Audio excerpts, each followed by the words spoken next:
Hi, my name is Isabella Johnston, and I am the founder and CEO of Employers for Change and also the host of the Intern Whisperer Podcast.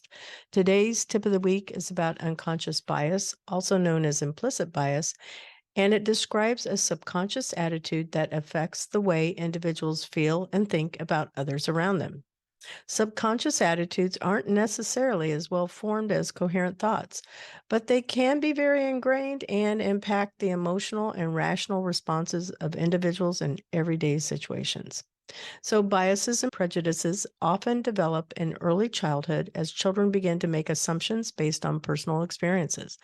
They may also receive stereotypes from parents, education systems, and other cultural institutions, as well as from other popular forms of media, such as books, movies, and television. As a result, unconscious bias can be forged over many years while going undetected. For the next upcoming weeks, we're going to be sharing these weekly tips and ways to raise awareness about unconscious bias. So, welcome to the Intern Whisperer. Our show is all about the future of work and innovation. And today's guest is Michelle Cummings. She's the founder of Training Wheels, Chief Creative Officer with Personify Leadership, and a published author of The Real Sisters, and that's REEL. For our listeners, Michelle speaks at more than 25 local, national, and international conferences each year, and she authors a monthly team building e-newsletter that has over 15,000 subscribers in 65 countries. She is like my new idol here that I want to follow. Fun fact, she is also from Kansas, and so am I. I don't know Are if you know that. you? Yes, No. Medicine Lodge, Kansas. Have you ever heard of it? Okay. I have indeed. Yeah. I was born there and lived in Wichita, so there we go. Okay. Yeah, not many of us around, honestly. So, what are the 5 words? We always kick off our show this way. What are 5 words that you would use to describe you to somebody else? Okay. Well, the first one is creative. That is definitely one where I'm a creative who likes results. So I was given that creative brain, but I also I don't just create just for creativity's sake, I guess. There has to be an end game of some sort where I get, that I have to get there. So creative is the first word. Number 2, I would say fun. The next word, fun, I pretty much don't want, there's not much in my life that isn't fun. I have fun at my work. I have fun in my family. I have fun at my job. And just if I'm not having fun, then I'm going to get creative and figure out a way to make it fun. So fun is another word. Accountable is another word. I definitely am a follow through girl. Like if I say I'm going to do something, I definitely will follow through. Responsible would be another word. And I think that one kind of takes care of itself or kind of explains itself. And then the last one is I'm game, which I know is a strange strange word to use, but I'm game. I'm down for whatever. I'm game to try new things. It's also a word that not many people use to describe themselves. So which makes it unique. So so those are my 5. I like those words. And I think that anybody that's creative has to be fun. I think that kind of goes with it. I don't know what's on your desk. I can see your desk behind you. I'm assuming that's a real desk. That is a real desk. It's a second desk. My real desk is hidden from camera view because it's that one's a little bit more organized than the one right in front it of looks me. nice. It's pretty tidy looking. But things that are on my desk are like kinetic sand and thinking putty and, spinners and toys like that. I'm pretty sure you have toys, if you will. I do. What's your favorite toy on your desk? I have a stress manatee, Oh, which is just hold it up? I totally can. It. Where are you, stress manatee? He usually lives right here in this corner. He is missing. I bet you he fell back behind my desk. That's but okay. He is one that I snag all the time, like on calls and stuff like that. Well, now I'm concerned. Where's my little stress manatee? Oh, no. But anyway, okay. Yeah, he's around. He's around. But yeah, that's one of my go-to. I also have, a rubber dog. I have baby ducks. Oh, yeah? Yeah, baby ducks. So So I like excellent. that stress manatee. Just so you know, I used to work for the Nature Conservancy. So you said manatee, and that's one of my trigger words. Oh, Anything in the nice. environment. Yeah. So super cool. Well, why don't you tell us how you got started from, did you go to college? What was your career path, first job, and how did you end up where you are? Yeah, sure. So I got my bachelor's degree in psychology from Kansas State University. And after that, I went into the adventure therapy world for a while. And I worked at a wilderness camp for troubled kids for my first job out of college. And we lived outside in tents. It was kind of like Outward Bound a little bit for those that might be a little bit more familiar to people. And I fell in love with the amazing transformations that I saw in kids after we would do experiential work with them. So talk therapy just really didn't move the needle at all for any of them. But as soon as we started doing experiential activities and ropes course or just using the power of experience, an experience of something that we did with them, and then debrief it and talk about what just happened, why that was important, and how it related back to the real world, I saw exponential growth in these girls. And so after I was finished working there, I wanted to learn more about why the experiential stuff worked so well over the other things that we tried. So I went and got my master's degree in experiential education in Minnesota and just fell in love with hands-on learning and the philosophy behind it, and that when people are having fun while they're learning, they retain it. Mhm. And it actually then leads to positive behavior change if it's framed that way. So then I went and I kind of worked in the ropes course industry for a few years after that, and would help organizations build a ropes course, hire their staff, write their staff manual, walk them through their first several months and worth of clients and whatnot. And the last place I did that, I was in Colorado, and the day I moved to Colorado was the day I met my husband. So Mm. I then kind of switched paths. Instead of moving around to help build all these different facilities for ropes courses, I then thought, well, if I can't build a course that could come to me, I'm going to build a portable course that could go anywhere. And since I had created several team building exercises and activities, then I thought, well, and this was when this is going to date me a little bit, but this was when the internet was kind of new. And so I thought, well, if I can't build a course that can go to the people, I'm just going to build a portable course that can go anywhere in the world. And that's when Training Wheels was founded, was back in 1998 and 99. And so from there, then I started going to conferences, and I would show people, I would present workshops, and I started creating more and more experiential team activities, and then started writing books. I've written 7 books in the team building field, and then the newsletter started to get roots and whatnot. So that now has a life of its own as well. It goes out now every Wednesday, and it's called The Spokesperson. Oh, So you're funny. you're gonna find out about me that I love a good metaphor. Yeah, I got it. I think in metaphor for sure. Like even Training Wheels, the name of my company, is a metaphor. Right. Because if you think about it, when you were learning how to ride a bike, for those that use training wheels, you only use that training for just a little bit before you Yeah. then take that training wheel off, and then you own it. And you've got to have that courage to then take that experience on yourself. And you're going to feel a little wobbly. It's going to be a little scary, and but eventually it just becomes a skill that you own. And that is really at the core of all the work I do. Is I'm only with a group for a really short period of time, and then Yeah. it's up to them to take what they've learned and own it. And Mhm. of course, it might feel a little scary the first couple times you try it, but then eventually it just becomes a skill you own. So yeah, that's kind of how I got my start. And that Training Wheels is now 24 years old. So I've been doing it for a little while. And then that led to my work at Personify Leadership as well. So I started Personify 11 years ago, and I co-founded it with who was a client of mine at Training Wheels. She was an HR director at an organization and had designed a leadership program internally at her company. And it was great content, but it was very classroom based, very sit and get, if you will. Yeah. So I came in and popped in a bunch of experiential activities that really brought the content and the learning to life. And it went from her least requested training to her most requested training after that. So that we didn't know it at the time, but that was our first rendition of our Personify leadership course. And so Personify is we're a leadership company that focuses on 8 core competencies of effective leadership. And we do that through a 2-day in-person classroom-based training that is experiential, research-based, and has been proven to show a 204% return on your investment. So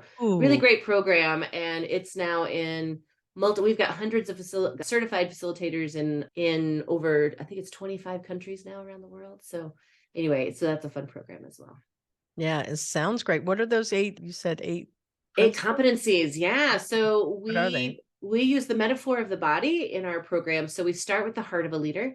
And at the heart of a leader, if you're listening to this podcast, if you happen to check out the logo of our company, the logo actually teaches the 8 competencies that we cover. So we start with the heart of a leader, and that's the high piece of our logo at the very top of the logo. And in that we talk about how to be a leader whose intention is to look out for the best interest of others. So we teach several skills in how to do that. Because if you're a leader that's only looking out for yourself, that's not the greatest example of Yeah, leadership that we want to give. Now, we don't forget about ourselves, but at the right. same time, we also have to behave in a way that people understand what our intent is. So we talk a lot about intention and signals and things like that when we're teaching the heart of a leader. In the mind of a leader, we talk about emotional resiliency. What are your stress triggers? How do they affect the way that you lead? And then the voice and ears of a leader, we teach those kind of in tandem because it's awfully hard to have one without the other. Mhm. But that's our effective communication modules. Like, how do you deliver a message that's truly going to resonate with your receiver? And then the flip side of that is then how can you be a truly a good listener? Because I feel like a lot of times when we're kids growing up, we are told to be good listeners. I don't think we're always taught how to be a good listener. So we teach some good core skills in that. And then in the hands of a leader, we talk about effective delegation and how to provide direction and support to those that we're leading. Because most of the time people are hired up in an organization because they were good at their job and not because they are great leaders or know how to manage people. So Mhm. we teach some good delegation skills there. In the feet of a leader, we talk about accountability. How do you walk the talk? How do you make sure your actions are aligned with your words, and how to also take accountability when we make mistakes, and how that actually helps build trust when we do that. And then in the spine of a leader, we talk about courageous conversations, how to have those tough conversations when you know you need to have them. And then in the eyes of a leader, we talk about vision and how to set goals, how to eliminate or mitigate the things that would drain our energy away from being able to accomplish our goals, and just really look at what does it take to be a great leader? What does leadership look like after you kind of try on some new skills and learn some new skills in how to be an effective leader?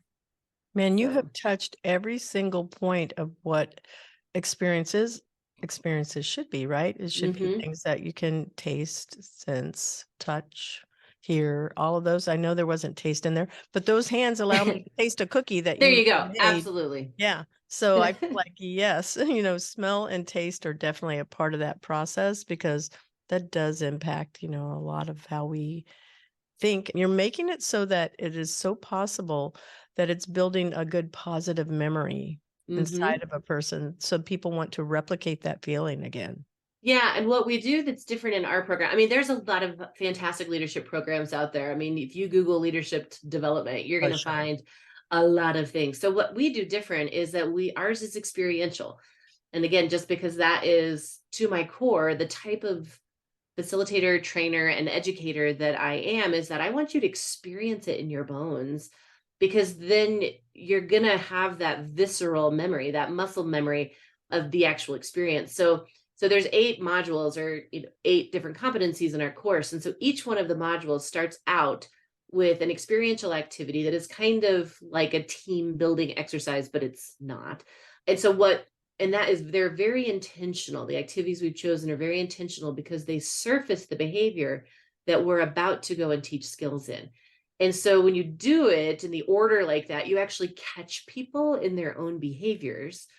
And so then when we debrief that experience, we talk about what just happened, why did that happen, or why is it important? And then how do we manage that behavior in ourselves or others? And so when they're like, oh my gosh, I totally just did that in the activity. So it becomes very visceral. And now all of a sudden they lean in a little differently when you literally catch them doing what it was that we're about to go teach skills in. So they're having fun while they're learning. It is a crash course in self-awareness and where your strengths are and where your development areas are as a leader. Mm. I really like that. It's very powerful.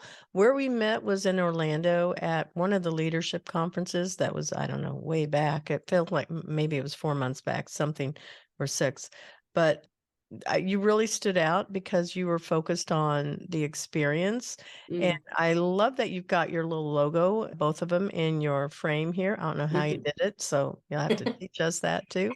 But it's got really a lot of beautiful colors, so it's pleasing to the eye. It's gonna be something that is memorable because people can see it, they Mhm. can actually understand, "Oh, it's connecting with me in these ways." So, Mhm. great designer is all I can say. Is Thank that what you you. then you Well, I have a graphic designer that makes us look beautiful, and I was the creative brain behind it. So, Yeah, yeah, yeah. totally. Totally good.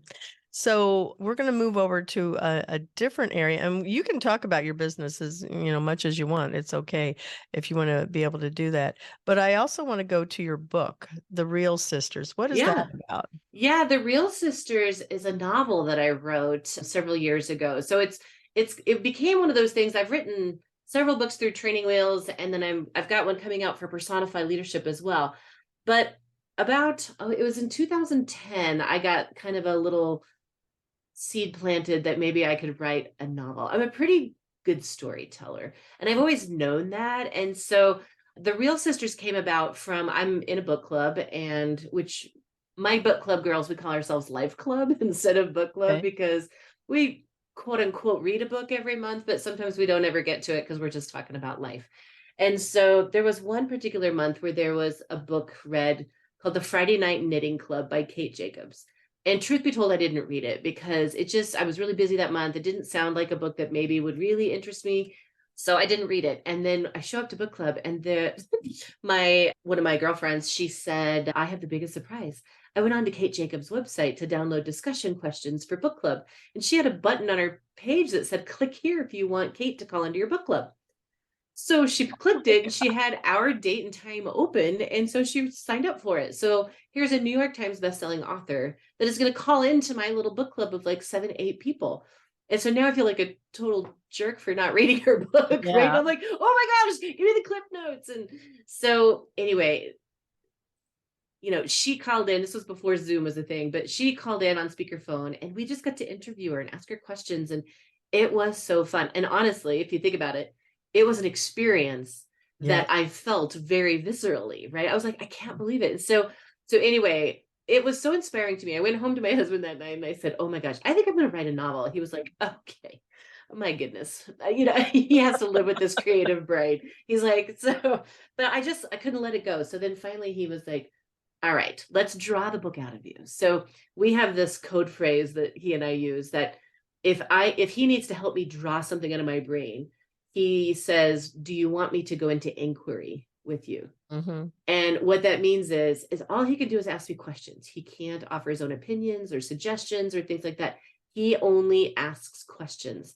And it just allows me to really think through things, and just he literally pulls things out of me. It's a fantastic tactic and strategy that we use. So anyway, so we went to dinner one night and we were there for 3 hours, and he just started peppering me with questions. And why do you want to write a novel? Who's your intended audience? What do you want the book to do in the world? And like all of those types of things. And so really at the end of that 3 hours, he pulled out of me, I would love to craft a story that somehow would hit the everyday book club market and the everyday woman.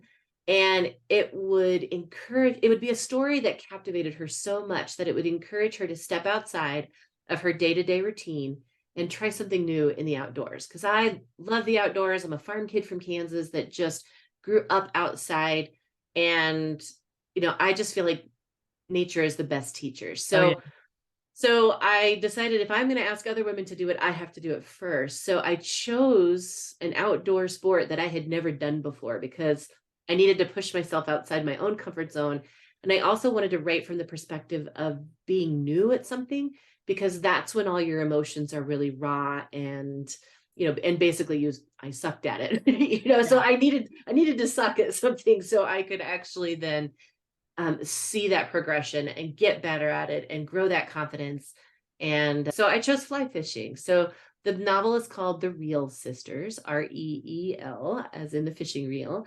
And it's a story about, there's 5 women in the story, and there are 5 main components to a fly rod. And each one of their personalities metaphorically matches one of the main 5 components of the fly rod. So it's a story about the power of women friendship and how really you can learn a little bit about yourself each time you step into the river. So yeah, it came out in 2017 and it did really well. And it got picked up by a screenplay writer, and it's actually now being looked at to be turned into a movie. So Oh yeah, my I God. know it's really Congratulations. crazy. Thank you. Thank you. I like the name too, and I like that backstory that you just told about how it relates to that. I don't know, have you already seen like who the main women are in this Oh movie? yeah, absolutely, 100%. I already have been picked. In fact, when you go to pitch a screenplay, because now, I mean, I can actually add screenplay writer to my resume because I co-wrote the screenplay with Sarah Page, who is my co-author on the screenplay. And screenplay writing is her background, and producing and directing and whatnot. So we are now in the pitch phase. So we have a beautiful pitch deck built out, and we are actively soliciting producers and directors now. So however, there's a writer's strike right now in Hollywood. So we're on pause right now until the writer's strike is over. We're hopeful that by July-ish it will be finished. And then we can get back to business. So, but yes, we've pitched several companies already, really fun buzz around it and interest. And so we're hopeful that it'll get picked up in the next few months. Oh yeah, yeah. And I don't know what age you're placing the characters in, but I'm hoping that they're spanning several generations, not There all at are. once. Yeah, we have a couple in their 20s, 2 in their 40s, and 1 in their 60s. That's Okay, I like that. the main 5. So, and really I was very intentional when I wrote, when I just, when I created the 5 characters, that they were all different ages, races, professions, socioeconomic backgrounds, just to kind of also show that it doesn't matter where you come from. You can find friendship Yeah. in the most surprising places. And again, when you step into that river, it will teach you something about yourself for sure. Yeah, I like also the metaphor of stepping into a river. That is wonderful. I was an English major, so you're Mm, speaking all of my languages here. Just so you excellent. know. Yeah, I'm going, oh, that sounds like a great, great book. Can't wait to see until, how it morphs out. I'm going to follow you even more. Is there a place where we can follow this particular side of what you're Yeah, the doing Real here? Sisters, we have therealsisters.com is our website. And then we do have a Facebook page. I probably post most of my updates on Facebook more than anywhere else for the Real Sisters. So if you want to find that page on Facebook, that's where a lot of things get posted. Okay. And if you go back, if you're curious, you can even go back, like, because I started writing the book in 2010, and then it didn't come out till 2017, because it was always kind of like my back burner project, kind of a passion project more than it was my real job, because my 2 real jobs keep me very busy. Yeah. That's for sure. So if you even want to go, you can scroll back, and you can even go back way to the beginning and see kind of the evolution of where the book, how it, from the beginning when I was writing it to then the evolution of when it then came out, and even things like there have been, so one of my taglines or one of my phrases that I use in there is, what are you waiting for? Which Mm. waiting then is WADING, like as if Mhm. you were waiting in the river. And so there was one woman that after she read my book, like I get the best emails from people after they read it saying that they changed their lives and different things like that. And one woman actually took my tagline, what are you waiting for, and had it tattooed on her shoulder. Oh, So wow. that left a lasting impression for sure on her. Yeah. So That's an honor, right? yeah, it totally is. Yeah. It's a real honor to have that. I will go look for you definitely on Facebook, and please share your personal Facebook. We'll put that in your wherever this is, and we'll Yeah. put that in our social feeds also. So, who are your favorite leaders that you like to follow? Yeah.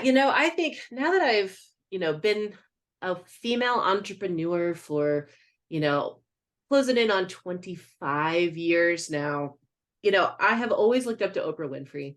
Mm, She is just one that I just saw paving the way. So she is definitely one that I've always looked up to, followed, and just admired. What an amazing career path. I just feel like she really in everything she does, she tries, the intent of it is always really good. She's trying to help better the lives of other people. And then also Brene Brown. So Oprah and Wow. Brene, those are two that I just think are just phenomenal, inspirational women that I look up to and follow.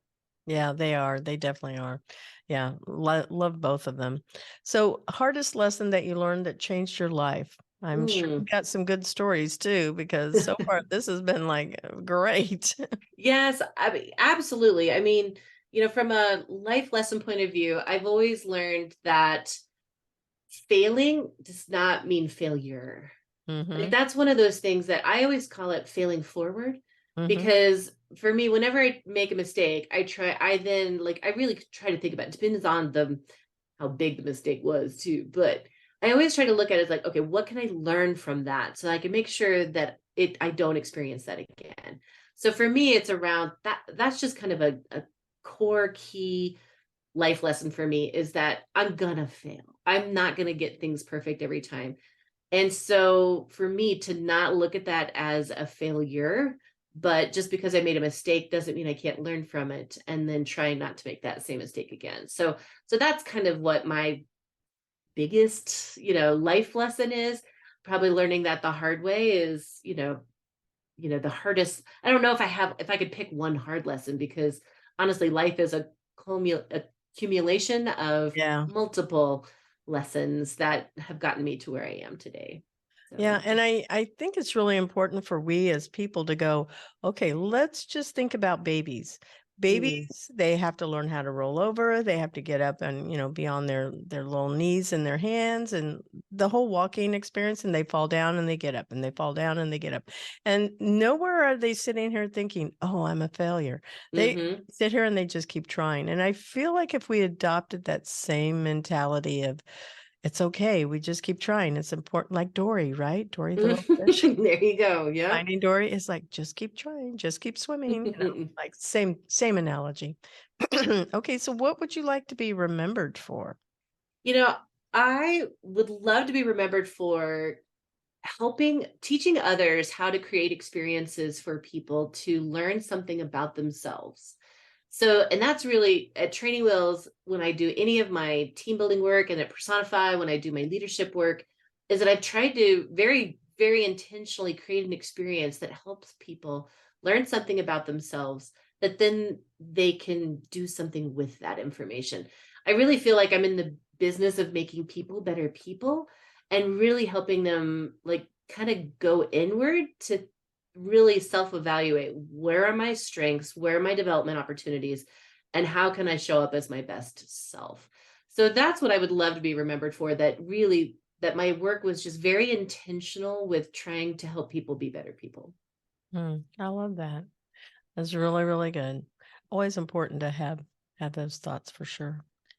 So we're going to take a moment and just acknowledge our sponsor, Transcend Network, and we'll be right back. Transcend Network helps early stage startup founders find product market fit through weekly experiments, receive fundraising support, and build a global founder investor network for edtech and the future of work technologies. The Intern Whisperer is affiliated with Employers for Change, and we thank Transcend Network for being a sponsor of our show.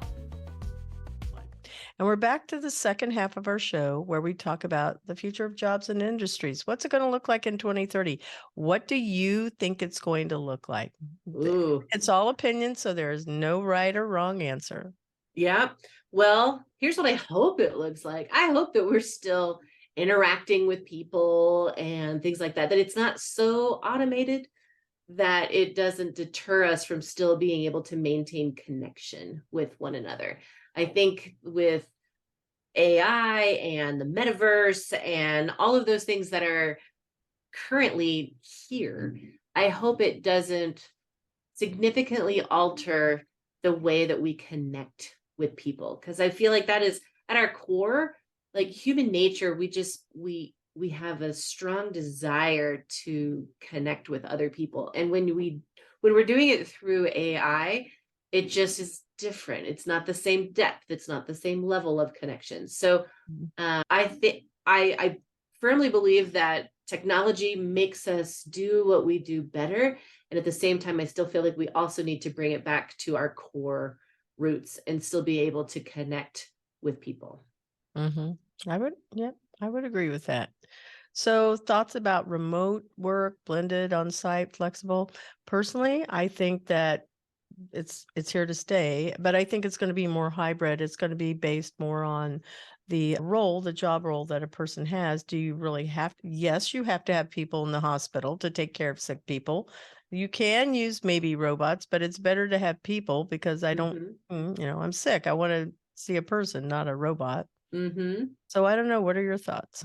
I think it is here to stay. Virtual is definitely here to stay. And I think that a hybrid will be a really good approach. I mean, even for me, like I have an office in a warehouse that I go into often to make sure that I stay connected to my staff.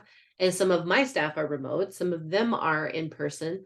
We have a warehouse where we ship out our team building supplies and orders that come in every single day. And so that has to be an in-person job. And so while remote is amazing, I also think maintaining those connections are also important. So even those that have, I've heard a lot of companies are going to like Fun Fridays or connection, they make it to where one day a week people are coming in if it's not a multinational and people are across a country, but if they do still have a physical office, that one day a week people come in just to maintain connection with one another.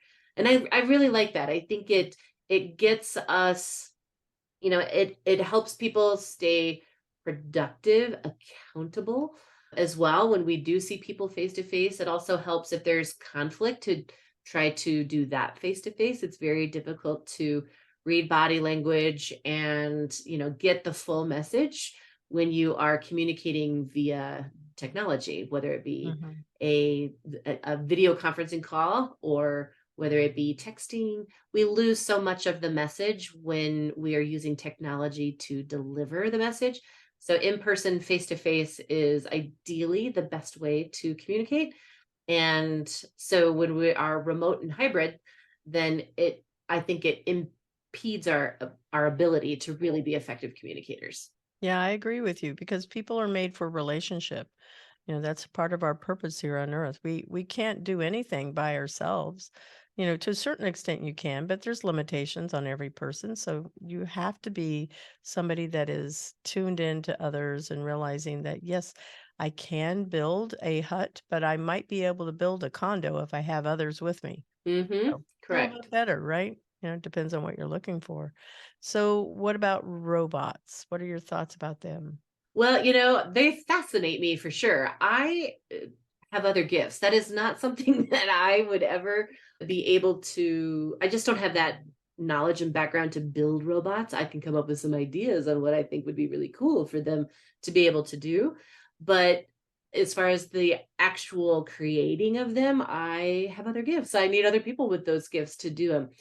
I will tell you that whenever I travel internationally and I go, like, they have robots now that like bring your food to you at your table instead of a waiter and things like that. And although it's cool, the waiter still comes by and checks. So there's still a personal connection, even though some of the laborious tasks have been taken over by robots, but they also have done it in a way that the experience is still there. And so again, that kind of goes back to my core value of experiential and whatnot.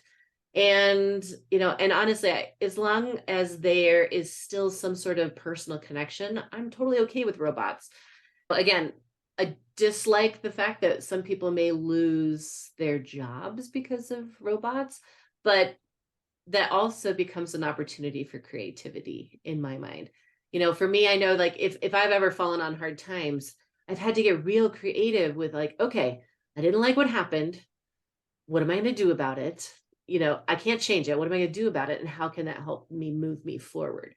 So again, creativity is one of those, I don't like this, but what can I do? And I go into what I call sometimes MacGyver mode. Remember MacGyver, the show from the 80s? Yes. So I just felt like that was the most creative show. Like he would just, he could get himself trapped into a barn and, somehow he would just use whatever materials he had available to him and he could make a bomb and blow himself out of the barn or whatever. And I feel like often that's what we do, what happens in life. We get kind of trapped into this little corner and then we have to just get creative and we have to figure out what it is that we want to do to get us out of our current situation, to get us to the next step. So again, robots, I think they're super creative. And if they have a negative impact, then we just have to stay creative and then figure out how do we live in a world that has robots and still make it something that we want to be a part of. Yep. Yeah, I'm in agreement with so much of what you're saying. I feel like, yeah, there's a place for it. I read about this. It was the last month. There's a McDonald's, and I believe it's in Orlando, if I remember correctly. And they are testing the fact that there are no humans running it. Zero. Wow. So you go up, you place your order, the food comes out, you never have to encounter a person. Hmm.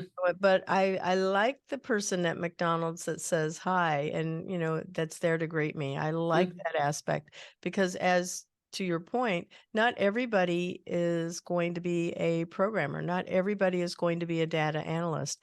There are people that have challenges in life. And we need to remember, where do they fit into a job opportunity or perhaps even a career path? And it's nice to have the people at Walmart when I walk in say hello to me. So I think it's important to remember those types of skills. And even though they can fix a robot, doesn't mean still they have the skills to fix the robot because maybe there's somebody in a wheelchair that just can't do that. So I agree, has to be a balance of humans and technology in the world. Well, because humans aren't going away and technology is not going to go away. So we just have to figure out how to coexist and, like from an ethical point of view, we just have to make sure that whatever it is that we're doing, that it doesn't just, we don't do something to make the betterment for the betterment of the masses without, and then leaving some people behind that don't have the same creative skills to get themselves just for their even basic needs. So we don't leave people without attainable jobs and things like that. Yeah. And that goes into a question that I always ask is, what ethical dilemmas do you see? Because for me, it's the same thing. It's like there's people with disabilities, mental, physical disabilities, emotional disabilities. And then there's people that come from, other countries and they come here. And even though they may have been a lawyer in their country, they can't be that here. So now they're driving, a car, an Uber or a Lyft. Well, if we make it so that cars are autonomous and they're driving without a driver, now what does somebody do? And certainly, to your point, it does allow for more creativity, but it doesn't always mean that somebody's skill set is that. So I feel like, so I think as long as those that are also creating the robots, creating the things that could be taking jobs away from some people, as long as they also have some sort of responsibility or at least internal ethos, if you will, that they also then have to help create something that will also be a help part the of a people. solution. Yeah, be a part of the solution to help replace the job of the one that they are replacing. Yeah, I agree. Yeah, that goes back to your words that you were using to describe yourself, accountable. There's needs to be some accountability. Yes, if you do this, then what are you doing to help bridge some gaps? Yeah. So going back to it, what are your thoughts about AR, VR? And also, I'm a fan of Star Trek. I always love it when it's beam me up, Scotty, dematerializing a person, and then they appear as a whole person later. What are your thoughts?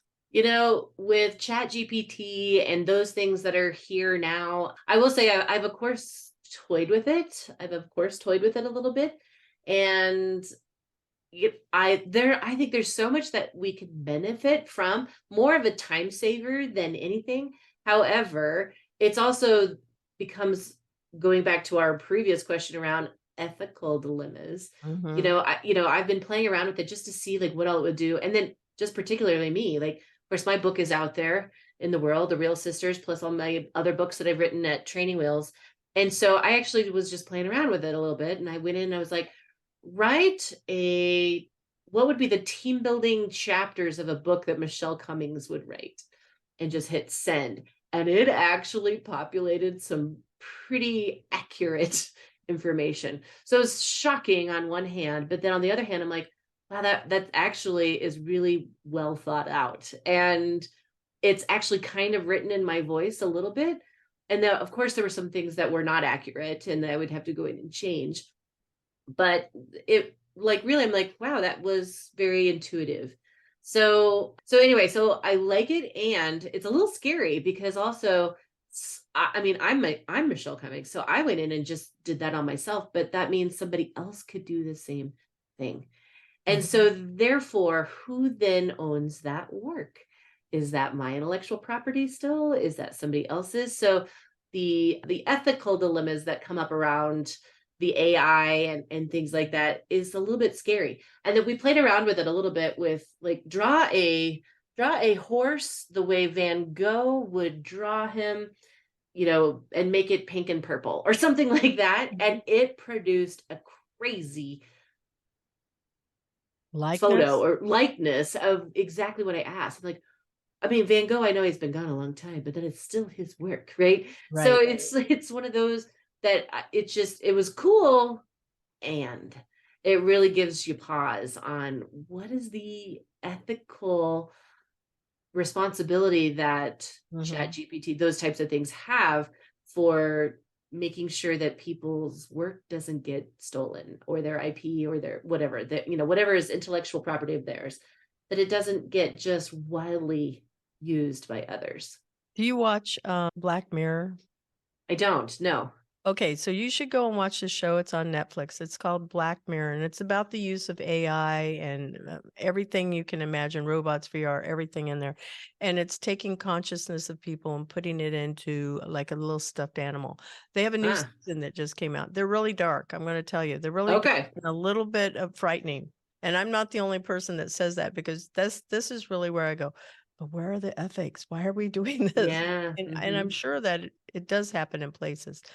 So anyway, there was an episode I just finished watching it, and where exactly to your point again, there is this ability for a company to go and create content out there, and they can take Michelle Cummings, they take your face, put it on top of another character, and now I'm seeing this is the name of the Netflix series. It's Joan is Awful, and so they Mm, could go and say Isabella is awful, Michelle is right. awful. And then they're actually, because of what you actually accept in the terms and conditions, you are unwittingly allowing yourself and your likeness to be portrayed into Mm, TV and shows that people can watch. And I went, I need to be reading those terms and conditions yeah, again. no doubt. Yeah, yeah. Mm, So it was almost exactly like what you were just hmm. creating in that narrative that you shared with what that was. And it was Selma Hayek that was playing the Oh. actress of this other Mhm. woman that was playing the actress of somebody else. And it was like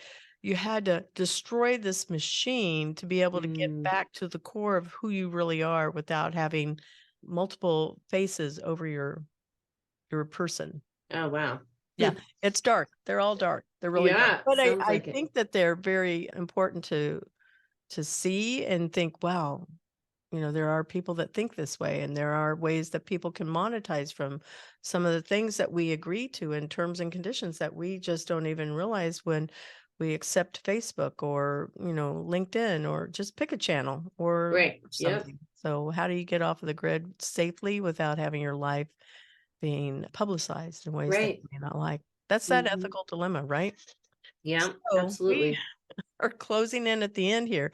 What best mentoring advice would you like to share with our listeners? And just so you have a range, it's about 22, 23. They are not in college. They are out of college, going Hmm. up to about 65 plus, a little heavier on the male side of the listening base in all industries. Okay. It's just, Well, a couple of pieces of advice that I would give to someone is actually to enlist a mentor. mm, Mentoring advice is to have a mentor. And not only for me, now I'm in my 50s. And so for me, I will say I have always tried to have a mentor that was older than me. But as I started to age, I also then started hiring mentors that are younger than me. generational mentors, right? Generational mentors, because just because I was 20 doesn't mean I mean, I remember what it was like when I was 20, but man, was the world different, Yeah. when I was 20 than it is right now. And so how is their experience different that I could learn from it now that it actually is still going to help me and benefit me in my career, in my life, in my, as I am advancing in my years. And then, just also, so having generational mentors, that is one piece of advice that I always give people.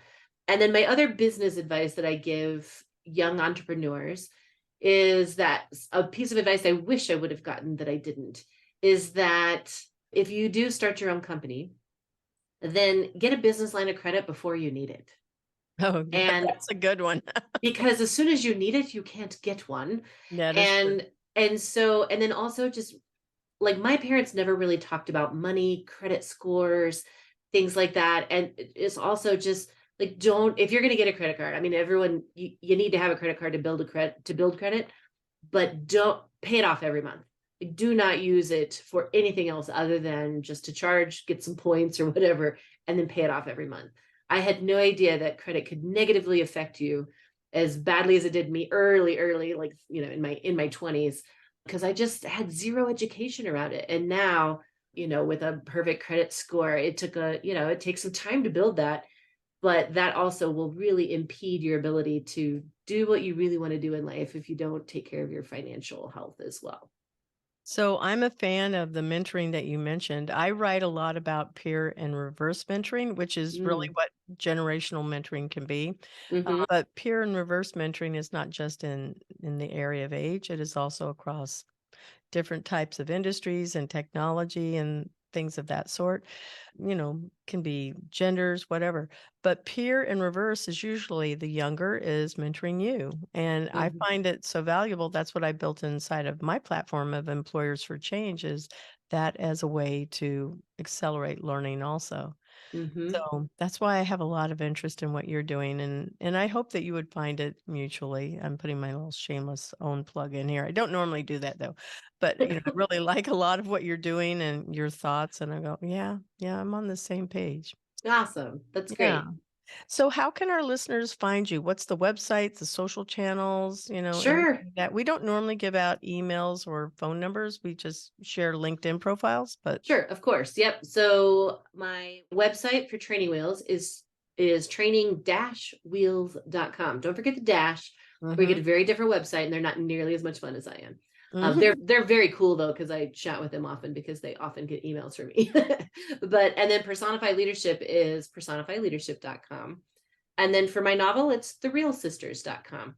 And then you can also, I have Facebook pages for each one of those three as well. So you can find us on Facebook. On Instagram, it is the Michelle Cummings, or Real Sister, REELSISTER. And then also on LinkedIn, I've got a LinkedIn profile as well. Got it. Well, thank you so much. And you mentioned Facebook. So if you're going to share that one, throw that out. You mentioned that you're going to share those links with me so I can make sure I have them all typed in here correctly. But thank you so much for being a guest on the show. This has been so much fun for me personally, and I'm sure for my listeners also. So it looks like you're off into another area of being in the films. I'm going to follow you because I'm going to go, I know her. That's right. And maybe you'll be in the movie too. I know. Hopefully I will get a cameo. That would be super fun. Yeah. That would be good. Well, thank you so much. Absolutely. Thank you for having me. Thank you to our sponsor, Cat 5 Studios, and thank you to our video team, Leona Blair and Gabe Laporte. Music is by Sophie Lloyd. Be sure to visit Employers for Change at www.e4c.tech to learn how you can create real diversity and inclusive culture while skilling your people for the future of work. Thank you for supporting the Intern Whisperer by subscribing to us on Podbean, our Employers for Change YouTube channel, or stream from your favorite podcast channel.